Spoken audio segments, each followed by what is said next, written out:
Selamat siang teman-teman Otomotif TV, apa kabarnya? Semua dalam kondisi sehat dan bahagia selalu saat nonton video ini ya, amin.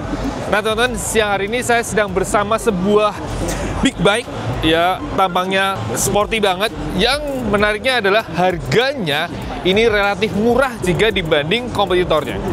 Ini adalah KJ Motor SRK 800 RR yang dibanderol hanya 249,99 juta rupiah on the road Jakarta. Artinya hanya 250 juta kurang sedikit ya. Itu untuk kategorinya ini murah. Karena apa? Ini 800 cc ya hampir. Kalau di motor-motor Jepang kelasnya ini harganya kan 2 kali lipat lebih teman-teman. Jadi kayak CBR 600 RR misalnya ya, itu sudah di atas 500 juta. Lalu lainnya kayak misal Aprilia yang dari Italia yang 660 cc itu harganya pun 600 jutaan. Ini gila, hanya 250 juta. Gila ya, gila emang Cina ini bisa bikin harga motor semurah itu. Padahal seperti kita tahu, motor di atas 500 cc itu padahal udah kena pajak barang mewah 95%. Ini harganya masih bisa semurah itu. Gila ya. Nah, dengan harga segitu dapat motor kayak apa sih? Nah, pada video kali ini saya mau ngajak teman-teman untuk lihat detailnya. Seperti apa sih? Apakah tetap bagus? Atau finishnya kurang menarik? Atau teknologi jangan-jangan ketinggalan? Gitu. Jadi tonton terus video ini, jangan kemana-mana. Oh ya, info aja. Motor ini diandalkan oleh KJ Motor untuk turun di World Super Sport ya.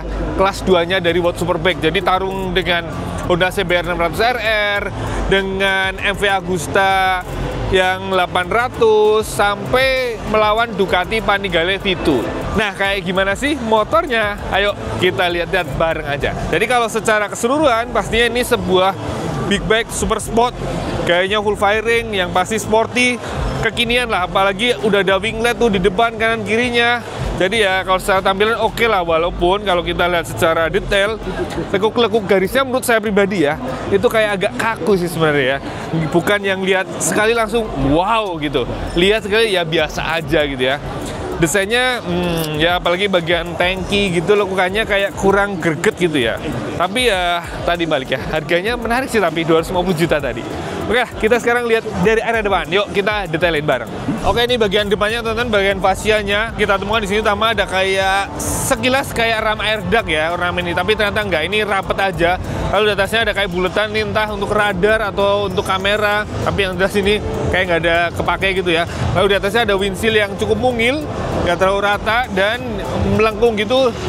Ya biasa lah. Lalu kan kirinya ada spion yang mana ini bisa ditukuk-tukuk, ada stoppernya, tapi desainnya biasa banget ya.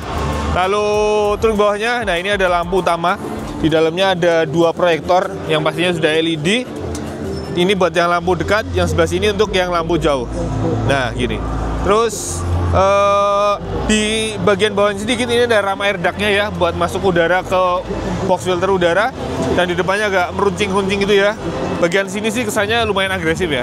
Nah ini dia tadi saya bilang ada wingletnya, jadi udah kekinian banget lah ya. Dan di atasnya ada kayak siripnya gitu, 2 biji, lalu di ujungnya agak melengkung. Dan di bawahnya ada lampu sen yang sudah pakai LED dan cukup lebar.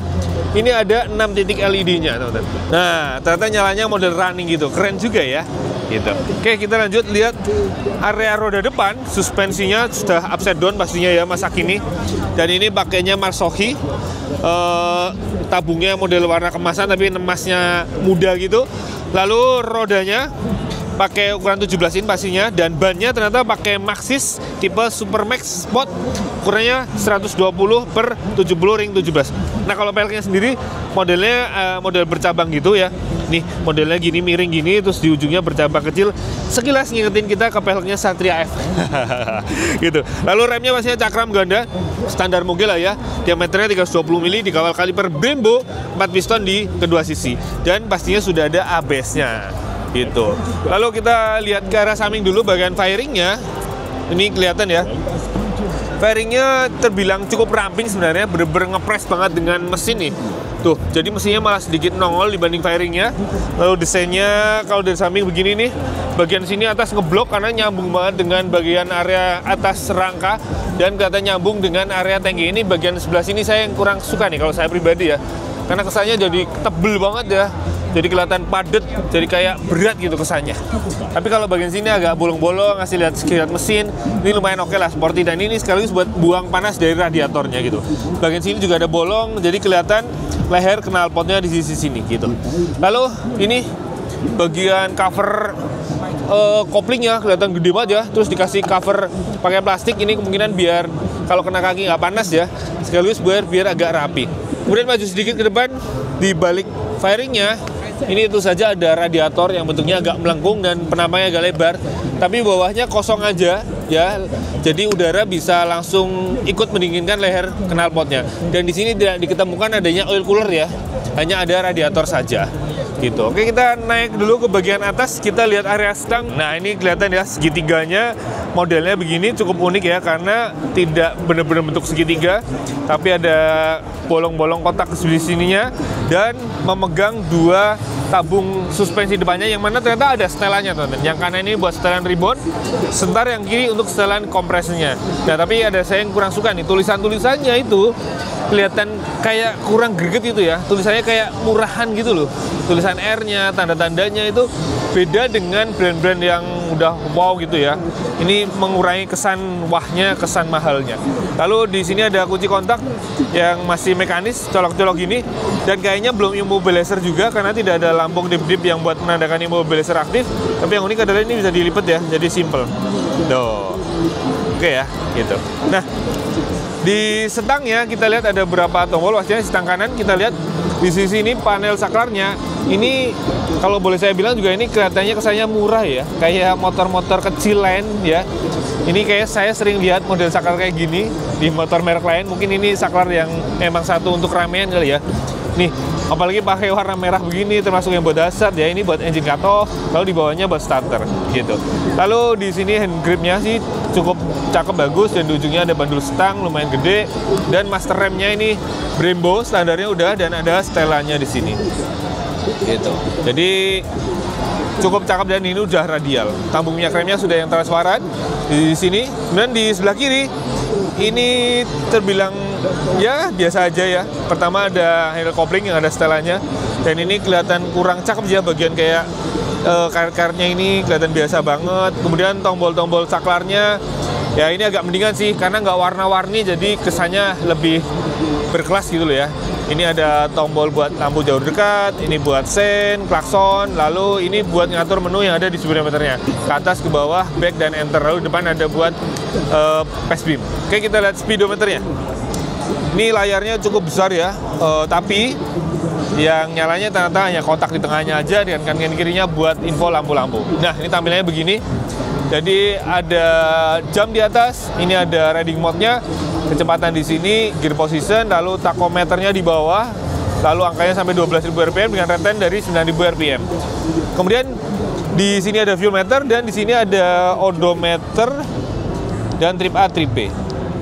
Di bawahnya ada info suhu mesin, dan di sini ada info tekanan ban, tuh 30 PSI, belakang 34. Lalu kalau kita masuk ke menu, ke enter, ini ada beberapa yang bisa dipilih. Ini drive mode-nya ada dua, ada normal dan sport. Kemudian ABS-nya bisa disetel yang off-road atau road.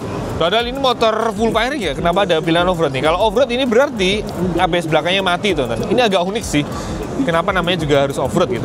Lalu ada setelan buat Bluetooth. Nah, ini ban tadi yang tekanannya. Lalu ada appearance, ini buat nampilin speedonya, mau yang terang, gelap, atau otomatis. Kemudian brightness-nya bisa setel, info, jam, unit, bahasa. Kemudian ada TCS, mau diaktifin atau dimatiin. Kemudian ada tadi balik ke drive mode-nya gitu. Kemudian di kanan kirinya ada lampu-lampu ya, ada netral, kemudian tekanan oli, ada check engine, sen kiri, lalu sen kanan di sini, ABS, ada lampu jauh, dan peringatan kalau bensinnya tinggal sedikit gitu. Oke, di belakangnya pasti ada tangki yang kelihatan besar, lebar, dan belakangnya tuh miringnya ngingetin pada tangkinya Yamaha R1 ya. Jadi melengkungnya ke belakang, bukan yang langsung tajam gitu. Dan ini tangkinya kapasitasnya 16 liter, lalu bukaannya modelnya ternyata ke belakang. Nah, gini. Cuma sayang di sini nggak ada keterangannya ya. Bensin yang digunakan minimal ron berapa, tidak ada keterangan di area sini gitu. Lalu belakangnya ada jok yang ini, kalau ini kesannya sih bagus ya, kelihatan berkelas. Ini yang tengah model yang kulitnya lembut kalau dipegang, lalu di pinggir yang kasar dan dijahit pakai benang warnanya merah, cakep. Lalu belakang buat penumpang nih, kalau misal ada yang membonceng, ini jatahnya tipis aja, ramping banget ya, maklum motor sport ya. Lebih buat di sirkuit jarang sih boncengan, tapi di sini cakep sih. Tuh, dan ada tulisannya QJ Motor di sebelah sini. Nah, kalau ngomongin body-bodinya, ini sebenarnya mantep loh teman-teman. Build quality-nya tuh, body plastiknya tuh mantep banget, kuat banget, kelihatan tebel banget, solid banget. Mantep sih ini. Terus bagian yang bodi plat-plat kasar juga solid, cuma ya tadi bagian-bagian detail beberapa emang kesannya agak murah, masih kelihatan gitu. Lalu kalau dibuka, di baliknya ada apa sih? Coba lihat ya. Ini kuncinya dibukanya dari bawah dan terbuka gini. Ternyata cuma ada ruang kecil aja, nggak ada apa-apa ternyata di sini. Saya kira mau ada apaan gitu ya, ternyata nggak ada apa-apa di sini. Gagal, nggak jadi dapat harta karun, ternyata nggak ada apa-apa. Kayaknya itu cuma buat akses buat kalau diagnostik tool gitu ya. Oke, kita lanjut ke belakang. Kita lihat lampu remnya yang desainnya ini keren banget teman-teman tuh. Ini bentuknya kayak apa ya? Sekilas kayak anak panah, tapi ada ornamen di sini kotak-kotak 4 biji gini ya, baris, tapi keren sih asli. Terus kalau di rem dia akan menyala lebih terang. Nah, kemudian di bawahnya ada spatbor pastinya, dan sekaligus buat dudukan plat nomor. Lalu lampu senya terpasang di sisi sini. Wih, kalau nyala duanya bareng tuh keren banget ya. Wih, cakep gitu. Oke, kita lihat area roda belakang. Ini ban belakangnya pakai ukuran 180/55 ring 17, dan peleknya tuh saja tuh palangnya. Bener kan, ngingetin kita ke model Satria F, agak cabang gitu. Meski ini lebih pendek sih, cuma sekilas aja. Lalu cakramnya tunggal dan dikawal kaliper Brembo 2 piston model kanan kiri, dan pastinya ada ABS-nya. Dan tadi ABS-nya bisa dimatiin ya belakang ya, kalau pakai mode yang off-road. Kemudian mengenainya aluminium, cukup kakar, desainnya lumayan keren ya. Model-model semi-semi ala banana gitu. Sementara yang kiri model lurus aja, karena yang kanan ada knalpot. Dan knalpotnya ini keren bentuknya ya.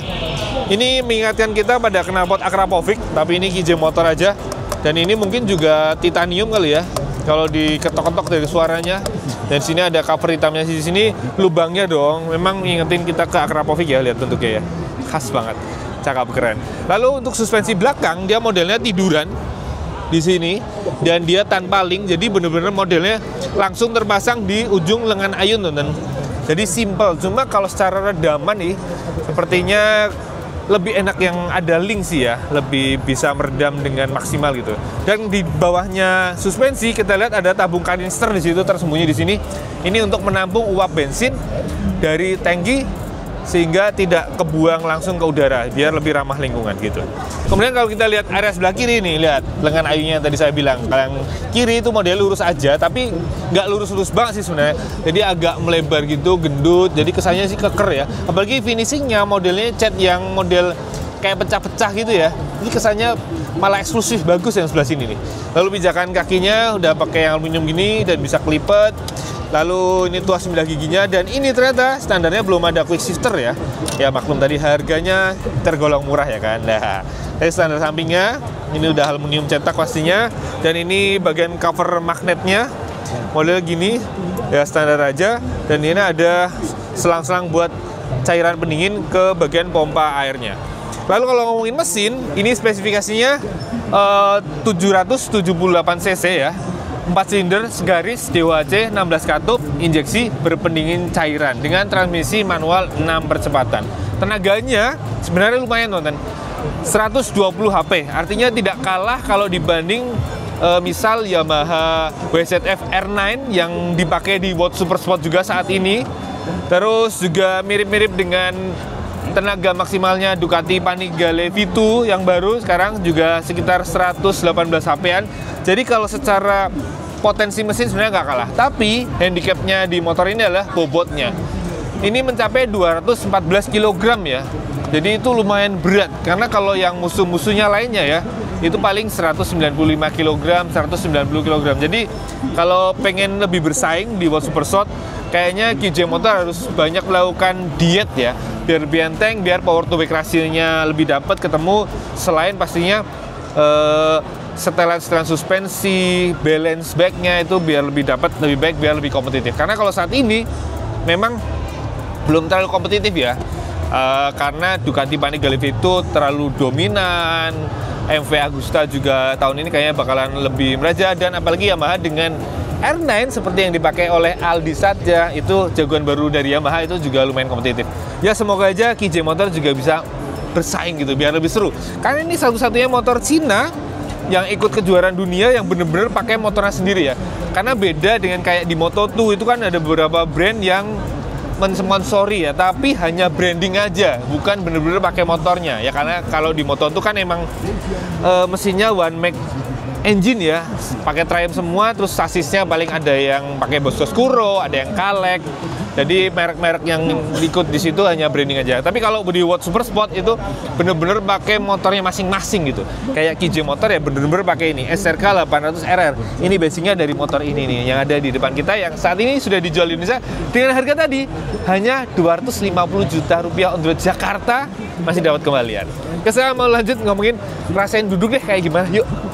Salah satu yang menarik dari motor ini adalah tinggi joknya termasuk rendah teman-teman. Kayak R15 itu hanya 815 mm. Jadi harusnya sih ramah buat orang Indonesia kan. Tuh, buktinya nyata.